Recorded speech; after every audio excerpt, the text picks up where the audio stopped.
Hello students, कैसे हैं। आज मैं आपको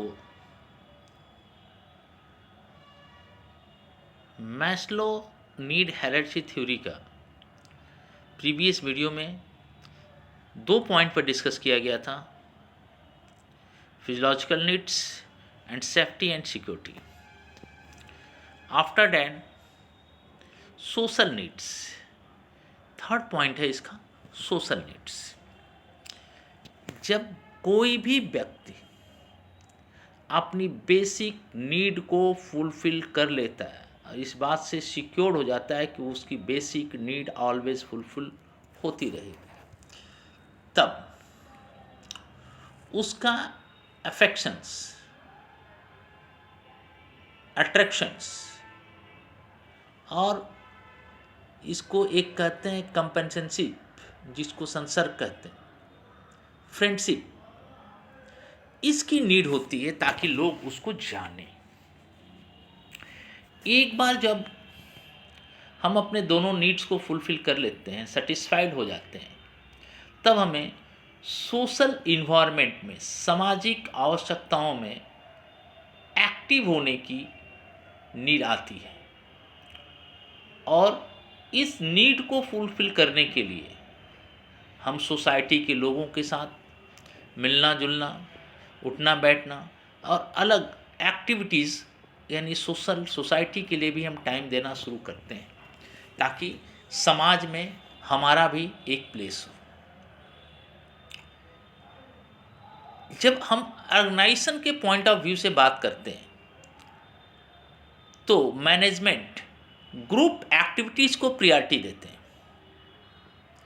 ये ग्रुप एक्टिविटीज़ फॉर्मल और इनफॉर्मल दोनों हो सकती है, इसमें टुगेदर का अरेंज करते हैं ताकि जो अपने एम्प्लॉइज़ हैं वह सोशल रिलेशन को डेवलप कर सके। और जब इस नीड को फुलफिल हो जाती है, जब सोसाइटी में आप अपने आप को प्रेजेंट कर देते हैं, तब आपको चौथे नीड की आवश्यकता होती है, जिसे कहते हैं स्टीम नीड्स। स्टीम नीड्स रेपुटेशंस की नीड कहलाती है, यानी इस चीज़ की नीड ताकि लोग हमारा सम्मान करें, लोग हमें मान्यता दें। जब 3 नीड फुलफिल हो जाती है, जब उससे सेटिस्फाइड हो जाता है, तब सोसाइटी से या ग्रुप से अपने लिए सम्मान की बात करता है कि लोग उसे मान्यता दें और इसकी डिमांड करता है। ये डिमांड, ये नीड हाई लेवल के जो एम्प्लॉय होते हैं उनमें अधिक सामान्य होती है। प्रतिष्ठा या रेपुटेशन की जो नीड होती है, ये मॉनेटरी नीड नहीं होती है। नॉन मॉनेटरी नीड के द्वारा ही इसे सेटिस्फाइड किया जा सकता है या सेटिस्फेक्शन प्राप्त किया जा सकता है। जब एक व्यक्ति इस नीड से फुलफिल हो जाता है, उसे ये स्टीम नीड हासिल हो जाती है, तब वो सेल्फ एक्चुअलाइजेशन नीड्स की तरफ बढ़ता है। इसका मीनिंग है कि हमारे जीवन के जो लक्ष्य हैं, जो ऑब्जेक्ट हैं, जो टाइम टू टाइम चेंज होकर और ऊपर हमें पहुंचने के लिए मोटिवेट करते हैं, तो एक बार जब कोई एम्प्लॉय वह बन जाता है जो वह बनना चाहता है, तो इसकी मतलब है कि वह सेल्फ एक्चुअलाइजेशन हो गया, यानी आत्मसंतुष्टि की आवश्यकता को संतुष्ट उसने कर लिया। जैसे जब कोई सीमा पर हमारा मिलिट्री मैन होते हैं, वो बहुत बहादुरी से शत्रु का सामना करते हैं, अपोजिशन का सामना करते हैं, तो जब वो अपने शत्रु पर विजय प्राप्त कर लेते हैं तो उन्हें आत्मसंतुष्टि मिलती है। ये जो मैस्लो की हायरार्की नीड थ्योरी है, ये अगर हम दो पार्ट में मिलाएं, इंडिविजुअल एंड ऑर्गेनाइजेशनल, तो फर्स्ट है फिजियोलॉजिकल नीड्स। तो इंडिविजुअल में क्या आएगा? रोटी, कपड़ा और मकान, फूड्स, क्लॉथ एंड हाउस। और इसी को जब हम ऑर्गेनाइजेशनल वे में करें तो minimum salary, basic salary minimum की बात आती है जब ऑर्गेनाइजेशनल वे में चलते हैं। सेफ्टी संबंधी नीड्स की बात करते हैं तो ये फिजियोलॉजिकल और इकोनॉमिकल नीड्स के बीच में सेविंग की बात करता है इंडिविजुअल के रूप में। और जब ऑर्गेनाइजेशन के वे में बात करते हैं तो नौकरी का, यानी एम्प्लॉय का परमानेंट नौकरी, पेंशन, फ्यूचर के लिए फंड जैसे प्रोविडेंट फंड, ईपीएफ, ईएसआई, इन सबों की ऑर्गेनाइजेशनल वे में आवश्यकता पड़ती है। जब सोशल नीड्स की बात करते हैं तो इसमें फ्रेंडशिप, अफेक्शंस और रिलेशनशिप ये आती हैं। और जब इसी को हम ऑर्गेनाइजेशनल वे में हम सेफ्टी में आते हैं, ये सोशल नीड में आते हैं, तब क्या होता है? अनफॉर्मल ऑर्गेनाइजेशनल के रिलेशंस, यानी फॉर्मल वे में कंपनी में हम आपको सपोर्ट हैं, लेकिन अनफॉर्मल जो रिलेशन डेवलप होते हैं ऑर्गेनाइजेशन के अंदर लोगों के बीच में, गुड रिलेशंस, उसकी बात करता है। जब ये इंडिविजुअल में हम स्टीम नीड्स की बात करते हैं तो सोसाइटी में एक अपना प्लेस बनाना, एक स्टेज बनाना।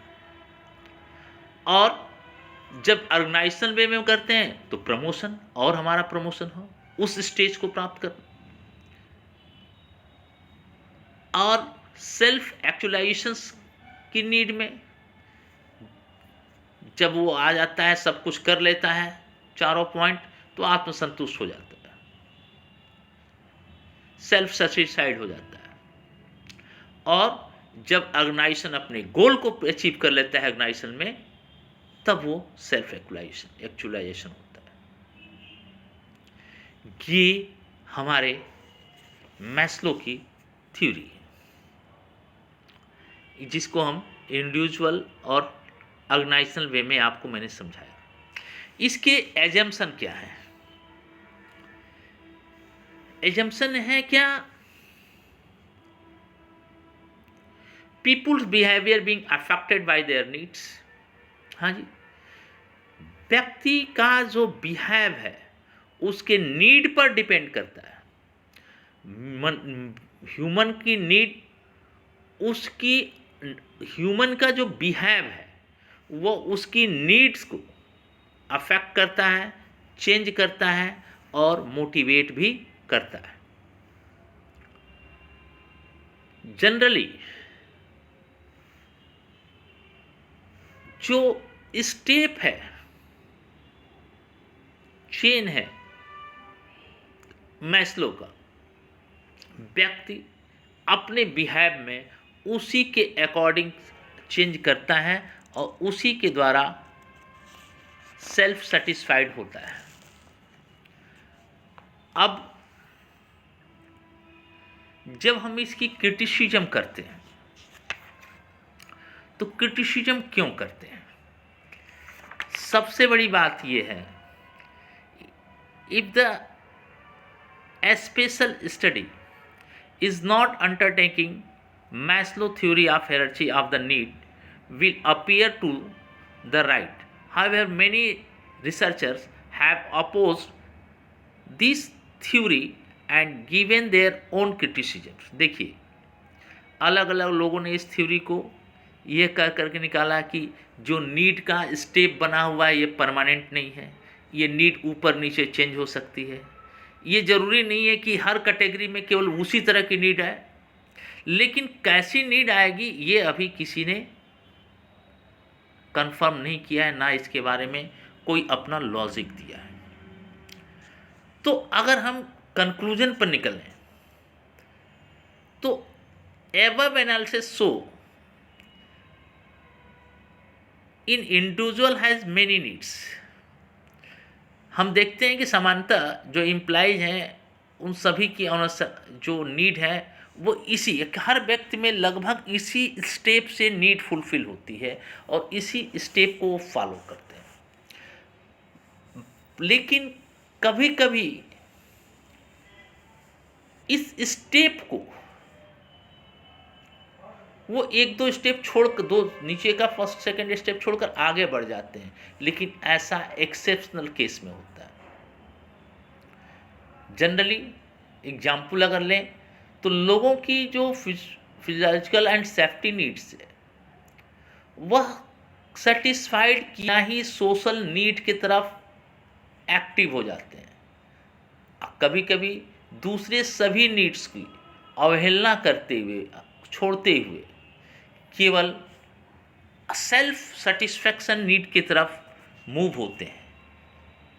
लेकिन उसके पीछे रीज़न है कि वो या तो सोचते हैं कि अगर हम इस नीड को फुलफिल कर लेंगे तो बाकी दोनों की नीड फुलफिल हो जाती है, या उनका बैकग्राउंड ऐसा होता है कि वो उस नीड को पर ध्यान नहीं देते और सोचते हैं कि ये नीड तो घर से फुलफिल हो जाएगी, हमें स्टीम नीड और सेल्फ एक्चुअलाइजेशन नीड की तरफ मूव करना है। अब हम इन तीनों को पढ़ लिए, आगे नेक्स्ट हम पढ़ेंगे लीडरशिप। नेक्स्ट वीडियो में हम आपसे लीडरशिप पर डिस्कस करेंगे। Okay, thank you.